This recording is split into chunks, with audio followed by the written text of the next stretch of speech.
Hello guys and welcome back. Today I'll show you how to use Windscribe VPN. Firstly, visit Windscribe's website and click on Create Account. Enter your personal information such as username, email and password to register. By default, you'll be signed up for the free plan. If you wish to upgrade, just navigate to My Account page, upgrade and then select the yearly plan. Now click on the green download button on the top of any page on the Windscribe website.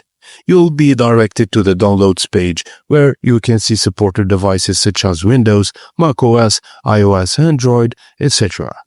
Choose your device and download the appropriate app or software. Then follow the on-screen instructions to install the application on your computer or mobile device. Now, open the Windscribe app after installation. Log in with your username and password you created during registration. Once logged in, you'll see a list of VPN servers available. Like, you can choose a specific location manually or select best location to let Windscribe automatically connect you at the best or fastest server.